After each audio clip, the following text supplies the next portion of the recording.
Hello friends, civil study club के correct to the point के एक नए क्लास में आपका स्वागत है। आज की इस वीडियो में हम जिस खबर की चर्चा करने वाले हैं वो राहुल गांधी से जुड़ी हुई खबर है। दरअसल राहुल गांधी को आपराधिक मानहानि के केस में सूरत की डिस्ट्रिक्ट कोर्ट ने 2 साल की सजा सुनाई है और ये खबर सुर्खियों में बनी हुई है। इसको लेकर बहुत सारी राजनीतिक बयानबाजी भी चल रही है। न्यूज़ में कई सारे नेताओं के अपने अपने बयान आ रहे हैं कि ये सही है, गलत है। इन सारी चीज़ों की चर्चा करेंगे। साथ ही साथ खबर क्या है, मामला क्या है, कोर्ट का फैसला क्या है, इसको तो डिस्कस हम करेंगे ही करेंगे। इस खबर से संबंधित जो कानूनी प्रावधान है जिनके तहत राहुल गांधी की सदस्यता को अयोग्य दिया गया है या जिस केस में उन्हें सजा हुई है उस केस को भी समझने का प्रयास करेंगे कि मानहानि क्या होती है, उसके कितने प्रकार होते हैं और उसके कौन कौन से कानूनी प्रावधान हैं। साथ ही साथ जनप्रतिनिधि कानून 1951 की विशेष चर्चा करेंगे क्योंकि राहुल गांधी के केस के संदर्भ में इसी कानून के तहत उनकी संसद सदस्यता को अयोग्य स्वीकार किया गया है। और मामले से संबंधित विशेषज्ञों की राय पे भी एक चर्चा कर लेंगे कि राहुल गांधी के साथ क्या उनकी आगे की सारी राहें बंद है या अब भी उनके पास कोई कानूनी उपचार बाकी है जिसकी सहायता से वो आगे अपनी सदस्यता की निरंतरता को बनाए रख सकते हैं। इन्हीं सारे पहलुओं पे चर्चा करेंगे आज की इस वीडियो में। इस वीडियो के दरअसल 2 आयाम हैं। एक तो इसका राजनीतिक आयाम है और दूसरा इसका जो महत्वपूर्ण पक्ष है वो कानूनी है। तो दोनों की चर्चा करेंगे, दोनों को विस्तार से जानने का प्रयास करेंगे और लास्ट में एक प्रश्न की भी चर्चा करेंगे जो आपके एग्जाम के पॉइंट ऑफ व्यू से बहुत ज्यादा इंपॉर्टेंट होगा या जिसके बनने की संभावना अगर इस खबर से संबंधित कोई प्रश्न बनता है तो बहुत ज्यादा होगी या उसके एग्जाम में आने का चांस रहेगा। तो हमने एक प्रश्न भी लास्ट में आपके लिए रखा है। तो आइए वीडियो को स्टार्ट करते हैं। सबसे पहले देख लेते हैं कि खबर क्या है। खबर ये है कि the 2019 remark that landed Rahul Gandhi in trouble। क्या मतलब है इसका? मतलब ये है इसका कि 2019 में राहुल गांधी का एक ऐसा बयान है 2019 के लोकसभा चुनाव के समय का जिसने उनकी परेशानियां बढ़ा दी हैं और परेशानियां इस हद तक बढ़ गई हैं कि उनकी संसद सदस्यता भी अब जा चुकी है। इसी खबर को इंडियन एक्सप्रेस ने इस टाइटल के साथ प्रमुखता दी है। क्या है खबर? राहुल गांधी डिस्क्वालिफाइड। किस चीज के लिए डिस्क्वालिफाइड है? संसद के मेंबर के रूप में। What this mean? इसका क्या है मतलब? And what happened next? मतलब इसका क्या मतलब है कि उनकी संसद सदस्यता खत्म हो चुकी है और अगर खत्म हो चुकी है तो अब व्हाट हैपेंड नेक्स्ट मतलब उनके अगले चांस क्या है, उनके आगे की क्या राह है। ये तो रही खबर। क्या है पूरा मामला, इसको थोड़ा जानने और समझने का प्रयास करते हैं। दरअसल ये मामला 2019 के लोकसभा चुनाव से संबंधित है। कर्नाटक के कोलार की एक रैली में राहुल गांधी ने अपने चुनावी भाषण में एक आपत्तिजनक बयान दिया और उसी बयान को लेकर ये सारा मामला अब सामने आया है। क्या है वो बयान? उस बयान को देख लेते हैं। राहुल गांधी ने अपने भाषण में ये कहा कि नीरव मोदी, ललित मोदी का सरनेम कॉमन क्यों है और सारे चोरों का सरनेम मोदी ही क्यों है। यही वो बयान था जिसको लेकर राहुल गांधी की मुश्किलें बढ़ गई। दरअसल जैसे ही ये उनका बयान आया, इसी बयान को लेकर बीजेपी के विधायक हैं वेस्ट सूरत से, नाम है पूर्णेश मोदी, उन्होंने राहुल गांधी के खिलाफ इस बयान को लेकर ये आपत्ति दर्ज कराई और एक आपराधिक मानहानि का मुकदमा दर्ज कराया सूरत के डिस्ट्रिक्ट कोर्ट में। और उनका ये आरोप था कि राहुल गांधी के इस बयान से मोदी समुदाय की भावनाएं आहत हुई हैं, उनकी प्रतिष्ठा को चोट पहुंची है और इसी प्रतिष्ठा और मानहानि के दावे को उन्होंने आपराधिक मानहानि के मुकदमे के रूप में सूरत के डिस्ट्रिक्ट कोर्ट में एक केस किया और उस केस का फैसला अब आया है जिसके तहत राहुल गांधी को आपराधिक मानहानि के केस में दोषी सिद्ध पाया गया है और उनको 2 साल की सजा सुनाई गई है।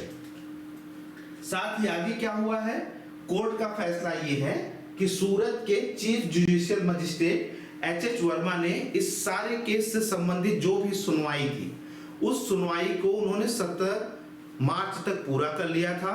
अपना फैसला उन्होंने सुरक्षित रखा। 23 मार्च को न्यायाधीश वर्मा ने राहुल गांधी को दोषी करार दे दिया, और दोषी करार ही देना था, और उन्हें 2 साल की सजा भी मुकर्रर कर दी। सजा ही नहीं हुई, सजा के साथ उन्होंने एक मोहलत भी दी है। क्या है मोहलत? 30 दिन की।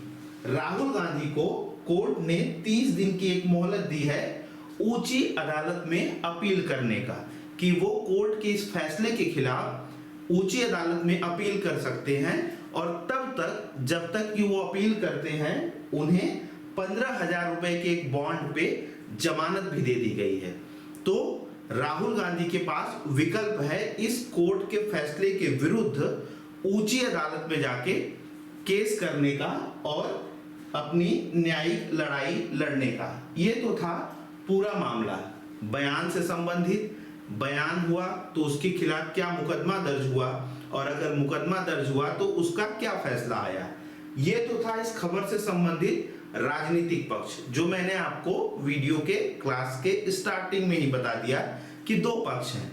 अब जो चर्चा हम करेंगे आगे की, वो है इससे संबंधित कानूनी प्रावधानों की, और यही वो पार्ट है जो आपके एग्जाम में अगर संभावना बनेगी इस खबर से संबंधित किसी प्रश्न के बनने की, तो वो यहीं से बनेगा। तो पहले ये समझ लेते हैं कि जो आपराधिक मानहानि का मुकदमा राहुल गांधी के लिए हुआ है, तो मानहानि क्या होता है, कानून में कितने प्रकार के मानहानि है, और कानून में मानहानि से संबंधित क्या क्या प्रावधान है। पहले समझ लेते हैं कि मानहानि आखिर होता ही क्या है। किसी व्यक्ति, व्यापार, उत्पाद, समूह, सरकार, धर्म या राष्ट्र के प्रतीक को हानि पहुंचाने वाले असत्य कथन को मानहानि के दायरे में माना जाता है।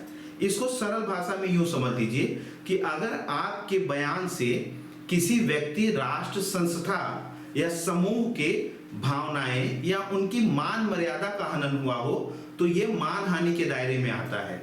और इसी के तहत कानून में मानहानि के 2 प्रकार किए गए हैं। एक तो कहा गया है कि एक सिविल मानहानि का मुकदमा बनता है इसमें, जिसको दीवानी मानहानि भी कहा जाता है या सिविल डिफेमेशन भी कहा जाता है। दूसरा जो मानहानि का केस बनता है, जिसका प्रावधान कानून में किया गया है, वो है आपराधिक मानहानि का या क्रिमिनल डिफेमेशन का। राहुल गांधी को इसी आपराधिक मानहानि के तहत दोषी पाया गया है और उनके लिए ये सजा सुनाई गई है। पहले मानहानि के केस को अगर देखें तो सिविल मानहानि का जो केस होता है वो कॉमन लॉ के अंतर्गत आता है। मतलब अगर किसी व्यक्ति के प्रति सिविल मानहानि का केस किया गया है और उसमें उसकी सजा या उसका दोष सिद्ध पाया जाता है, तो उसको जेल या कारावास की सजा न देकर आर्थिक दंड के बदले उसकी सजा देकर उसको मुक्त कर दिया जाता है। कहने का मतलब, जिसने मानहानि का केस किया उसने कहा कि आपके बयान से मेरी मान मर्यादा को ये ठेस पहुंचा, मेरी वैल्यू ये कम हुई, तो इसके बदले में कोर्ट उसको कुछ आर्थिक दंड देता है जिसने आपत्तिजनक बयान दिया हो, और उसी आर्थिक दंड के बदले उसको सजा दी जाती है, और उस सजा के बाद उसको अगर वो आर्थिक दंड भर देता है तो वो मुक्त कर दिया जाता है। ये तो रहा सिविल मानहानि का केस। लेकिन आपराधिक मानहानि के केस में सजा का भी प्रावधान है, और ये जो सजा का प्रावधान है वो भारतीय दंड संहिता 499 और भारतीय दंड संहिता 500 के तहत डिस्क्राइब किया गया है। तो आगे हम इसी को समझेंगे कि जब आपराधिक मानहानि के लिए कारावास की सजा के साथ जुर्माने का भी प्रावधान है, और यह प्रावधान किसमें कहा गया है? भारतीय दंड संहिता की धारा 499 में। दरअसल इंडियन पेनल कोड की जो धारा है 499, उसमें आपराधिक मानहानि से संबंधित जो केस हैं उनको व्याख्यायित किया गया है कि मतलब कौन कौन सी ऐसी बातें होंगी जो आपराधिक मानहानि के केस में आएंगी। इसका विवरण आपको मिलेगा भारतीय दंड संहिता की धारा 499 में। और अगर आप इस धारा के तहत दोषी पाए गए हैं तो आपको इसी दंड संहिता की धारा 500 के तहत सजा सुनाई जाएगी। इसमें सजा का प्रावधान है। तो ये कह लीजिए कि आपराधिक मानहानि के मामले में भारतीय दंड संहिता की धारा 499 और भारतीय दंड संहिता की धारा 500 के तहत सजा का प्रावधान है। 499 में जो आपराधिक मानहानि को व्याख्यायित किया गया है, मैंने उसको पॉइंट वाइज यहां लिख दिया है, थोड़ा डिटेल में लिखा है, शायद क्योंकि इससे प्रश्न बनने की संभावना बढ़ जाती है, इसीलिए मैंने इसको बिंदुवार यहाँ पे लिखा हुआ है। किस किस केस में किसी व्यक्ति के प्रति आपराधिक मानहानि का केस बनता है। पहला बिंदु है या पहला पॉइंट आप कह लीजिए कि किसी मृत व्यक्ति के लिए ऐसी टिप्पणी करना जो उसकी ख्याति, परिवार, करीबी रिश्तेदारों की भावनाओं को आहत करती है। सीधी सी बात है, आपका कोई ऐसा बयान, आपकी कोई ऐसी टिप्पणी या कोई भी ऐसा विवादित स्टेटमेंट जो किसी की मृत व्यक्ति या उसके परिवार और रिश्तेदारों की भावनाओं को ठेस पहुंचाए, तो ये आपराधिक मानहानि के तहत आता है। और इसी तरीके का अगर कोई बयान आपने किसी कंपनी, संगठन या व्यक्तियों के समूह के बारे में भी दिया है तो भी आप पर आपराधिक मानहानि का केस बनेगा। ये तो रहा दूसरा पॉइंट। तीसरा पॉइंट क्या कहता है कि किसी व्यक्ति की प्रतिष्ठा पर व्यंग्य के रूप में कही गई बात भी मानहानि मानी जाएगी। मतलब कोई व्यक्ति है, उसकी प्रतिष्ठा है, आपने उसका उपहास उड़ाया या आपने उसकी प्रतिष्ठा को लेकर कोई ऐसा बयान दिया जिससे उसके स्वाभिमान, उसकी मान मर्यादा या उसकी प्रतिष्ठा को चोट पहुंची, तो ये भी आपराधिक मानहानि के केस में आएगा। और लास्ट की जो बिंदु है वो ये है कि मानहानि टिप्पणी को अगर प्रकाशित कोई कर रहा है या उसे बेच रहा है तो ये भी आपराधिक मानहानि के केस में ही आएगा। ये तो रहा आपराधिक मानहानि के वो सारे बिंदु जो भारतीय दंड संहिता की धारा 499 के तहत व्याख्यायित की गई है। आगे के पार्ट में क्या है कि धारा 500 में, पहले तो 499 में व्याख्यायित किया गया है, 500 में अगर दोष सिद्ध हो जाते हैं तो सजा का प्रावधान है। क्या है सजा? सजा है 2 साल तक की सजा या जुर्माना या दोनों हो सकती है। मतलब अगर आप आपराधिक मानहानि के केस में दोषी पाए गए तो आपको मैक्सिमम 2 साल तक की सजा या जुर्माना हो सकता है, या अगर केस या आपका बयान कुछ ज्यादा ही सीरियस और गंभीर है तो ये दोनों ही सजाएं कोर्ट के द्वारा आपको दी जा सकती हैं। व्यक्ति के पास सिविल मानहानि और क्रिमिनल मानहानि दोनों का विकल्प मौजूद होता है। चाहे तो वो सिविल मानहानि का केस कर दे, चाहे वो क्रिमिनल मानहानि का केस कर दे, और चाहे तो वो इन दोनों केसों को किसी व्यक्ति के विरुद्ध कर सकता है जिसके ऊपर वो मानहानि का केस कर रहा है। तो ये तो मैंने आपको बताया कि मानहानि क्या है, क्या प्रकार है और कानून की किन प्रावधानों में आपराधिक मानहानि की व्याख्या की गई है और उसके लिए सजा का प्रावधान किया गया है। राहुल गांधी के संदर्भ में जो डिसीजन आया है वो आपराधिक मानहानि को केस के लेकर आया है और इसी आपराधिक मानहानि में दोष सिद्ध पाए जाने के कारण उनको 2 साल की सजा सुनाई गई है। ये तो था एक पक्ष कि अगर किसी सामान्य व्यक्ति के प्रति भी मानहानि का कोई केस दर्ज होता है तो यहां तक बात समाप्त हो जाती है। लेकिन ये चर्चा और आगे बढ़ जाएगी अगर वो व्यक्ति किसी संसद के किसी भी सदन का सदस्य है या विधानसभा के किसी भाग का सदस्य है तो उसके लिए अयोग्यता सिद्ध हो करने के लिए और उसके लिए कानून में क्या प्रावधान किए गए हैं इसकी चर्चा करना आवश्यक है। मतलब अगर कोई संसद का सदस्य या विधानसभा का सदस्य आपराधिक मानहानि के मुकदमे में दोषी पाया जाता है तो उसके लिए कानून में अलग से क्या प्रावधान किए गए हैं। तो यहाँ पे अब कानून के उन प्रावधानों की चर्चा करेंगे। तो ये भी आपके एग्जाम के पॉइंट ऑफ व्यू से या संविधान और भारतीय राज्य व्यवस्था जो कि आपके यूपीएससी के पेपर 2 के खंड से जुड़ा हुआ है उसके लिए बहुत ज्यादा जरूरी है। संभवतः यहाँ से आपको एग्जाम में प्रश्न देखने को मिल सकते हैं। तो संविधान का अनुच्छेद 102 क्लॉज 1 सांसदों के बारे में और संविधान का ही अनुच्छेद 191 क्लॉज 1 विधायकों के बारे में योग्यता संबंधी मानदंडों का निर्धारण करता है। क्या है इसमें? योग्यता अवैध घोषित होने के 3 प्रमुख आधार का वर्णन कानून के अंतर्गत किया गया है। मतलब 3 स्टेप हैं, अगर उन तीनों में से किसी के भी तहत आप संलिप्त पाए जाते हैं या आप दोषी करार दिए जाते हैं तो आपकी संसद सदस्यता या विधानसभा की सदस्यता संदिग्ध है या उसको अवैध करार दिया जा सकता है। तो इन तीनों को चरणबद्ध तरीके से देख लेंगे कि आखिर वो कौन कौन सी कंडीशनिंग है जिसके तहत दोषी पाए जाने पर आप जो व्यक्ति संसद के किसी सदन या विधानसभा का सदस्य है तो वो अयोग्य घोषित होगा। प्रथम में यह है कि संसद या विधानसभा का कोई सदस्य कोई लाभ का पद धारण करता हो तो उसकी सदस्यता खतरे में है। लाभ के पद धारण करने के साथ ही साथ या वो दिमागी रूप से अस्वस्थ हो, दिवालिया हो गया हो या उसकी नागरिकता ही वैध न हो। ये वो 4 कंडीशन हैं। अगर इनमें कोई संसद के किसी सदन का सदस्य या विधानसभा का सदस्य दोषी पाया जाता है तो उसकी सदस्यता खतरे में है और रद्द की जा सकती है।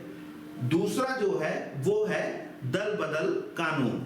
भारतीय संविधान की 10वीं अनुसूची में दल बदल कानून का विवरण दिया गया है और इसी एंटी डिफेक्शन लॉ के तहत अगर कोई सदस्य संलिप्त पाया जाता है या दोषी पाया जाता है तो उसकी सदस्यता बाधित हो सकती है या उसको सदस्य के रूप में अयोग्य करार दिया जा सकता है। तीसरा और सबसे ज्यादा इंपॉर्टेंट आज के चर्चा के रूप में, क्योंकि जन प्रतिनिधि अधिनियम 1951 पीपल्स रिप्रेजेंटेटिव एक्ट 1951 ये सबसे ज्यादा इंपॉर्टेंट है। क्यों? क्योंकि इसी कानून के तहत राहुल गांधी की संसद सदस्यता समाप्त कर दी गई है।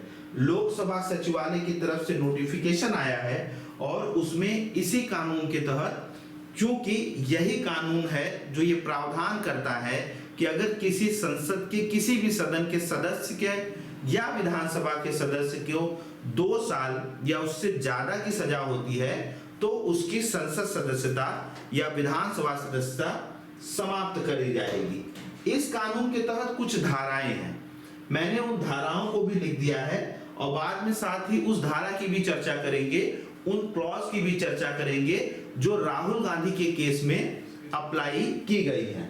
धारा 9 जो है वो भ्रष्टाचार के मामले में संसद सदस्यता को समाप्त करता है।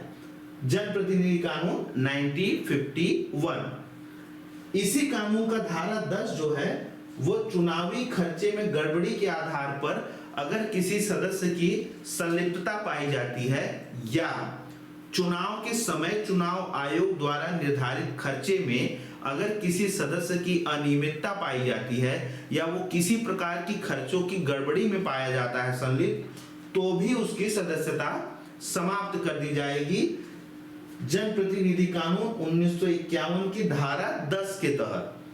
धारा 11 क्या कह रही है? भ्रष्ट आचरण के लिए भी सदस्यता समाप्त हो सकती है इसी कानून के तहत किसी सदस्य के संलिप्त पाए जाने पर। धारा 8 क्लॉज 1 आपराधिक सजा के मामले में अगर कोई संसद सदस्य चुना जाता है या विधानसभा का सदस्य चुना जाता है और बाद में उसकी संलिप्तता किसी प्रकार की क्रिमिनल एक्टिविटी में आई जाती है या आपराधिक सजा का कोई उसके खिलाफ फैसला आता है तो भी उसकी सदस्यता समाप्त कर दी जाएगी जनप्रतिनिधि कानून 1951 की धारा 8 क्लॉज 1 के तहत।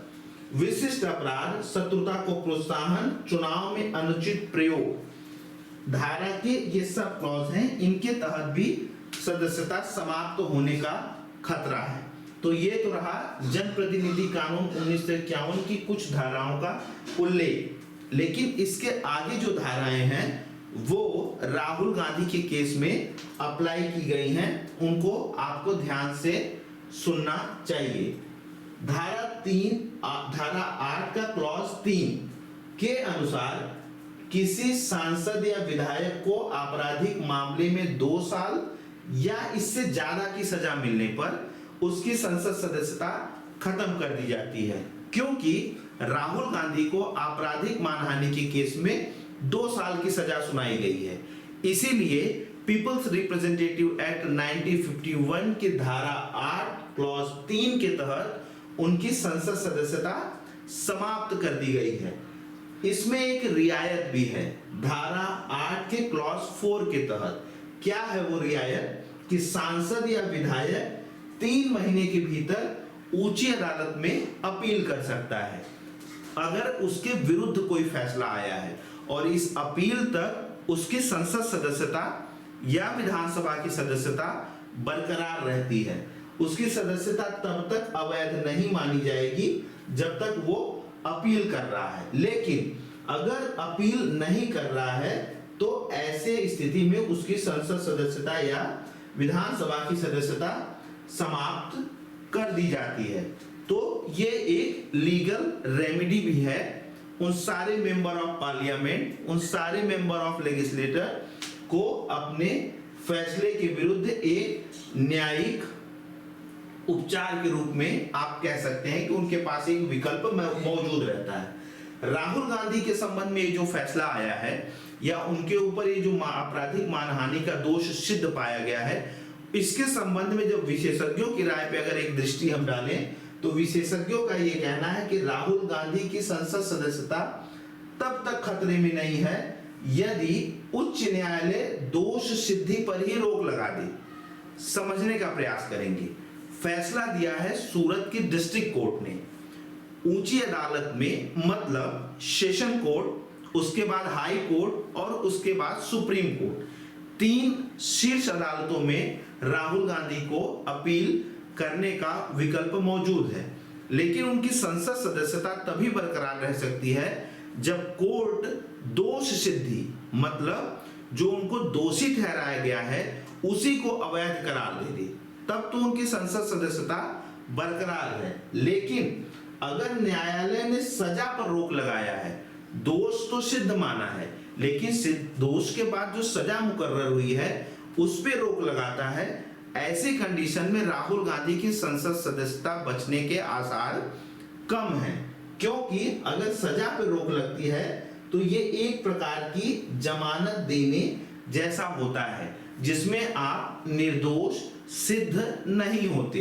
कानूनी प्रक्रिया चलती है, सुनवाई चलती है और जब तक सुनवाई चलेगी तब तक आप एक जमानत पे रहते हैं, मतलब आप सजा मुक्त नहीं रहते। और अगर न्यायालय ने सजा पे रोक लगाया है तो ऐसे स्थिति में उनकी संसद सदस्यता खतरे में है। विकल्प एक ही सही है जो उनके लिए उनके हित में है कि यदि उच्च न्यायालय दोष सिद्धि की ही सजा को अवैध करार दे दे या दोष सिद्धि को ही अवैध बता दे।